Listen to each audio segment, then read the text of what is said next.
दोस्तों कैसे हैं आप? ठीक हैं? आई डू होप आप अच्छे होंगे।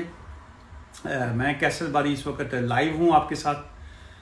बारी लॉ एसोसिएट ब्रैडफर्ड हमारा ऑफिस है और यहाँ पे हम आपको जो है वो जनरल इंफॉर्मेशन जो है वो प्रोवाइड करते हैं। और ऑलवेज मैं यही कहता हूँ कि अगर किसी का कोई इमिग्रेशन के इश्यूज़ हैं तो आप अपॉइंटमेंट बना के हमारे ऑफिस तशरीफ़ ला सकते हैं। अगर आप ऑफिस नहीं आ सकते हैं तो आप फ़ोन कंसल्टेशन जो है वो बुक कर सकते हैं। बहुत से लोग ये कहते हैं जी कि हम लंदन से हैं या ग्लासगो से हैं, बर्मिंघम से हैं, डिफरेंट सिटी से होते हैं लोग।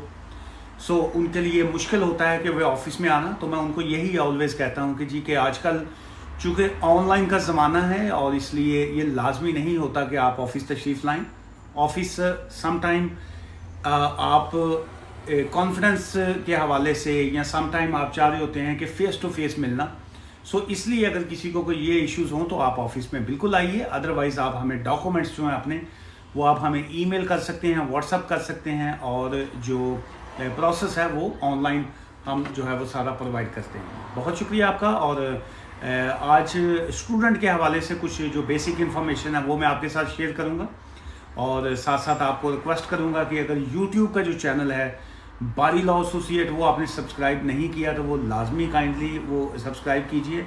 द रीज़न इज़ कि यहाँ पे ये जो टिकटॉक या बाकी ये जो लाइव वीडियोस होती हैं वो ख़त्म हो जाती हैं जिस वक्त हम लाइव सेशन अपना ख़त्म करते हैं। और जो हमारे ऑफिस का नंबर है वो स्क्रीन पे चल रहा है आपके ऊपर, ये जो अकाउंट के ऊपर है वहाँ पे है 01274924986 जो है ये है जी ऑफिस का नंबर। वहाँ पे अगर आप मुझसे भी बात करना चाहें तो आप इस नंबर पे कॉल कर सकते हैं 01274924986 ये ऑफिस का नंबर है।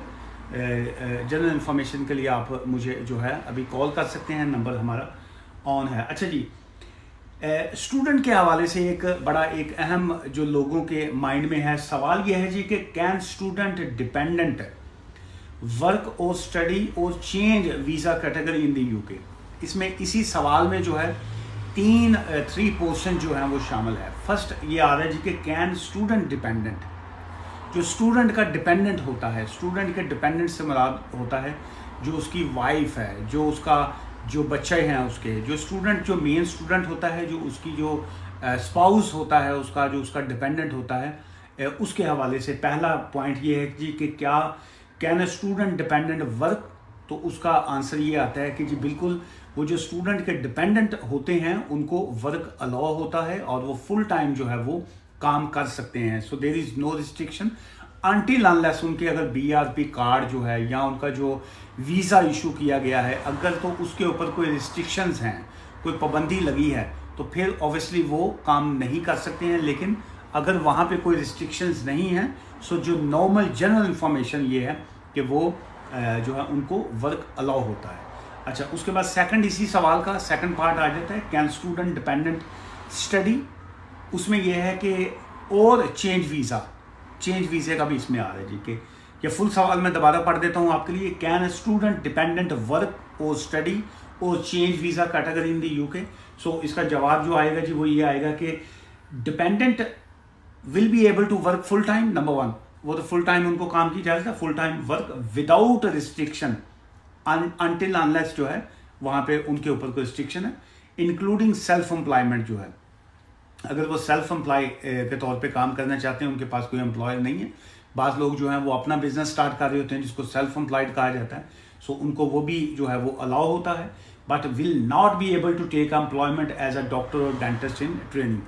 कुछ रिस्ट्रिक्शंस आती हैं, जैसे ये डेंटिस्ट का फील्ड है, डॉक्टर का है या बाकी इस किस्म की जो रिस्ट्रिक्टेड हैं उसमें उनको अलाउ नहीं होता अनटिल अनलेस उनके पास अगर कोई परमिशन जो होती है वो हो।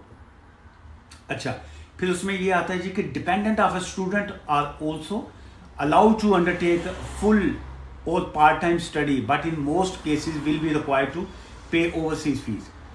एक स्टूडेंट है, उसकी वाइफ जो है या उसके जो ऑब्वियसली उसकी डिपेंडेंट वाइफ वो उसके साथ आ गई वीज़ा लेके यूके में।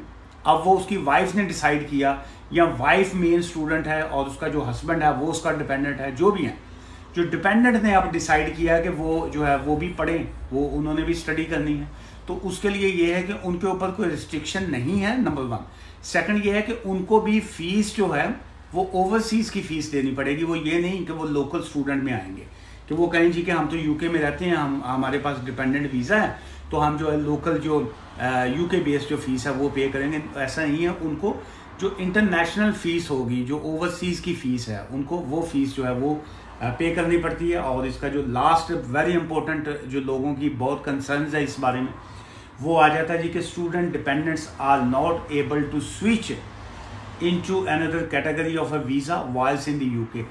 जो स्टूडेंट का डिपेंडेंट होता है वो किसी और वीज़ा में स्विच नहीं कर सकता है, वो उसको स्विचिंग जो है वो अलाउ नहीं होती। अच्छा, फिर उसके बाद आ गया वाइल इन द यूके की बात ये होती है कि जी कि अगर वो यूके में है, लेट्स से उसने डिसाइड किया, उसको कोई जॉब ऑफर आ गई है डिपेंडेंट को, उसको कुछ स्किल्ड वर्कर वीज़ा की जॉब ऑफर आ गई है, या उसने वैसे प्लान किया कि उसको किसी और वीज़ा पे जाना है, सो वो यहाँ से एप्लीकेशन कर सकते हैं, डॉक्यूमेंट्स रेडी कर सकते हैं, लेकिन उनको अपने यहाँ से यूके से लीव करना होगा, यूके से उनको वापस जाना होगा और अपने होम कंट्री से जो है वो वीज़ा दोबारा करवा के एंट्री क्लियरेंस वहाँ से लेके वापस आना पड़ेगा। And may need to return to their country of normal residence, उसको उनको वापस जाना पड़ेगा। लेकिन अगर किसी के कोई ख़ास कोई ऐसी सिचुएशन है, किसी के कोई ऐसे सर्कमस्टांसिस हैं कि वो वापस नहीं जा सकते हैं, सो जनरल लॉ तो ये है कि उनको वापस जाना पड़ेगा, वहाँ से दोबारा वीज़ा जो है लेके आना पड़ेगा। लेकिन